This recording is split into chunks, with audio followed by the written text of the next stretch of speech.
Hey there, beautiful people. I'm Tracy Rigdon, and this is the Contrast Project. I have with me today Miss Kendal Schmidt, local artist, educator. Tell us about the Foundation Academy.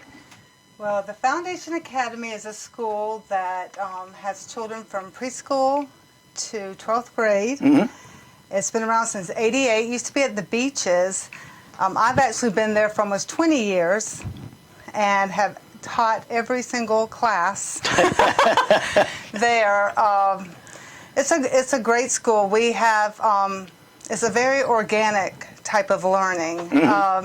We have farms. We have an arts program, but right now we're really focusing on STEM into STEAM. So the projects are science projects integrating technology, engineering, arts, and math. So we got some really cool projects going on. And you use creative methods for teaching. Absolutely. I teach an algebra and geometry class, and especially my geometry class, I do a lot of, I connect it to the gardens. So we built a whole butterfly sanctuary with the tools, the geometry tools, and we are now on monarchwatch.org. So a lot of cool things. It just we start off with a project and then just let it build and build, at the same time making sure the standards are being met. Right. But my most exciting project is what we have going on right now, where we are reading Lord of the Flies, and my students, I have a class of all girls. And so we're recreating it, rewriting the script to be an all-girls cast. So Interesting. And do you also teach art there? I do. So actually, with everything I do art. So to get the children to be inspired, whether it's the geometry class or the project-based learning class, I always have them do it in an art form, because I feel like they will take ownership, they'll retain it, they can be creative. So with the geometry, as I'm teaching it, I, on the board, use a lot of colors so that they, see the beauty of that. And then we look at, for example, flowers, and look at the symmetry of the flower. And so there's a lot of integration of art in everything we do. Right. And I understand that you also go to the Ancient City Poets. I do. I actually just started. The last one was my first appearance, and it was through Zoom. And I read from a book that I'm writing called Magdalena by the Sea, and I'm also doing the paintings to go with the book.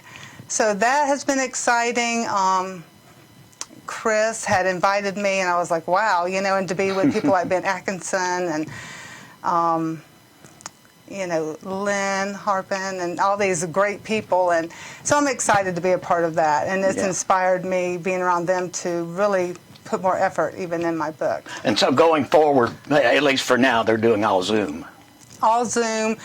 I believe it in April is when they're going to try it live, but I think at this point we're just kind of taking it day by day. And now that the core zone is closed. Right. So yeah, we'll see what comes about. I tell you, it's that pandemic. It's caused all kinds of, just wreaked havoc on everybody, smaller businesses and stuff. Right. But core zone's been there a long time. Well, luckily for me, I do an open mic at the school. We have a really big black box theater, and so I do open mic with the students, and we can kind of do our thing there, spread out and social distance. Or outside. We have a great little outdoor theater as well. So I feel like I still get to get in it, and be a part of it. Yeah. And you say you have an all-girl class.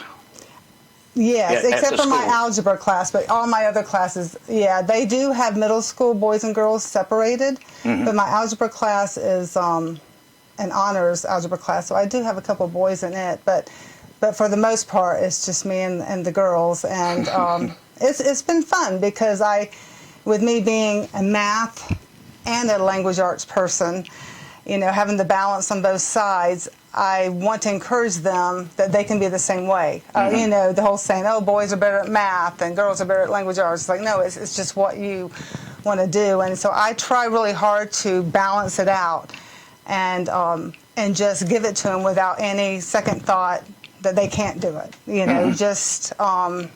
And then, like I said, with the math, if they come in with me feeling insecure about math, bringing in that art component really softens it up a lot. Like, oh, I'm good at art, so this is going to make sense. And I'm like, yeah, math is all in art, so it's interchangeable. So that helps a lot. And do you have after-school programs there, or? We do. We have a really good after-school program, and I teach 2 classes there. I have an art class, and I have a garden class that I do in the afternoon. So the art class is we're kind of focusing on pop art, taking some art, turning into poetry. We have our karaoke machine there for a little open mic. It's always, we're always doing something like that. You get the creative juices flowing. Yes. And you know what? And the greatest thing about it is I'm in it too. So I look forward to going to work. And I think the kids seeing me excited helps them to be excited. Yeah. It always helps. It always helps. Well, listen, we've got more coming up on the next segment, so don't go anywhere. Pick up some love at Mackey's Munchies. Don't forget you can order online at www.mackeysmunchies.com, and we are located at 868 Landing Boulevard. Remember, all signs lead to Mackey's Munchies.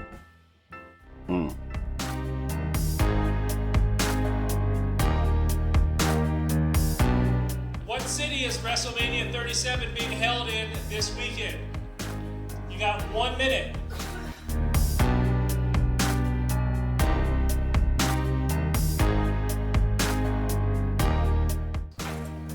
Ric Flair does not actually know his real name because he was stolen as a kid and sold into adoption by the Tennessee Children's Home Society. They think it might be Fred Phillips, but everyone gets points. See, John, now you're getting, this is useless trivia. When I say useless trivia, I mean it's so useless. Super duper useless.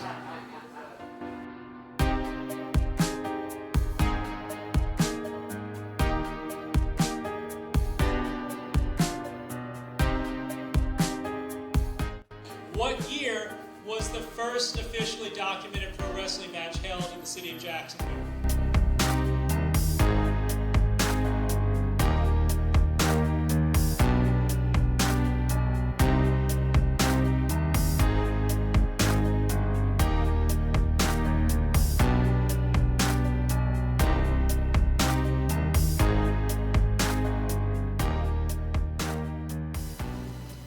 And we're back with Miss Kendal Schmidt. We were going to talk some about Lord of the Flies. Yes. Well, we had the lockdown last spring. Everyone was in lockdown. We weren't really sure how we were going to do the new school year, and we decided we were going to have a virtual component, but we wanted students live as well. And so I started noticing I have this time where old days we call it recess, where it's like their PE time, but I feel like the kids, even in middle school, they need to have that exploration time outside.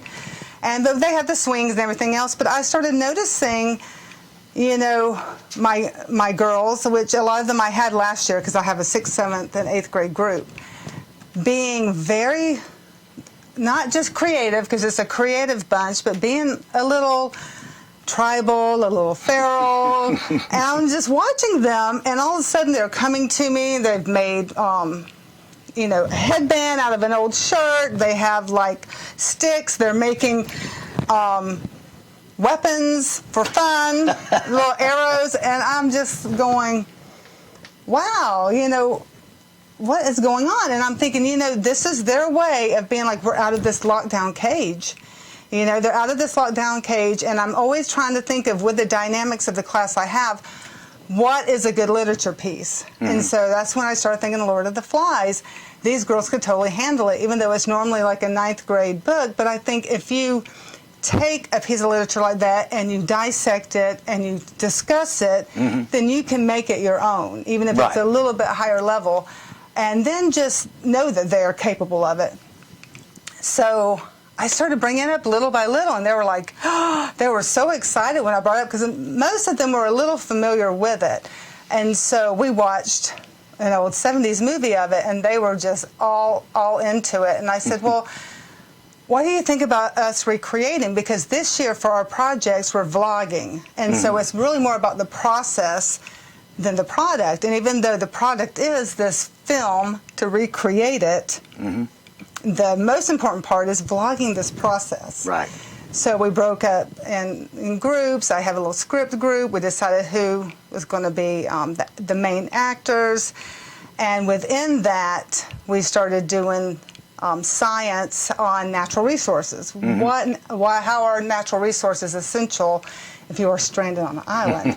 So then we brought in the science, survival map I came up with, where they would have to build a shelter, and just on and on. But it's really good, because I want the girls to know, again, like I was talking about with math, that you can make it your own. You can recreate this whole thing. And so a lot of people think of Lord of the Flies as, oh, are you sure they're not going to be traumatized, kind of thing. I said, well, no, because I'm talking to them about why it was written, in this time of World War II, and that's the perspective that the author is coming with. And now we have the pandemic, so they're kind of putting a COVID 2021 twist on it, and so the evacuation scene is because of COVID. And they're coming up with this stuff, not me. They are completely writing the script without my help, and I will go and I'll edit. Right. But it is them doing it, and it's just fantastic. And we're almost completely finished. We're going to do most of the filming at Hannah Park, and it's just been a great experience. And so even though we kind of have a deadline for presenting in exhibition form in April, it's okay, because they will have so much rich information on the process that it's okay if it's even the end of the school year when the actual little film comes out, if that makes sense. But yeah, they're definitely handling it well. And then I also brought up these real life boys who for 15 months were stranded on an island, and they came together as a family. So to compare, it really depends on, where you're at. Right. In the world, what's going on in the world, where you're at as people, to how it comes about. So it's been exciting. That's really interesting. Tell us about this. Well, this to go in our collection. Yes, I was excited. This was the first thing I thought of. I am from Macon, Georgia, and Allman Brothers. They consider Macon their hometown, and a lot of people I know connect them with Jacksonville, which they did have a big impact in Jacksonville. So I thought it was a really good connection. And this actually came from Macon, from a really good friend of mine from Macon. And this T-shirt has been passed around for years. So every couple of years, it's passed around to someone or something important. So I wanted to give this as my gift for y'all. And yep, the Allman Brothers, I think they're dear to our hearts in Jacksonville and Macon, Georgia, so that connection. That's a nice addition to the studio. Thank you. Yeah, nice and bright. Pretty cool. Well, I think that's about it. Thank you for coming to join us today. Yeah, thank you. Come back anytime. Yeah, I've loved it.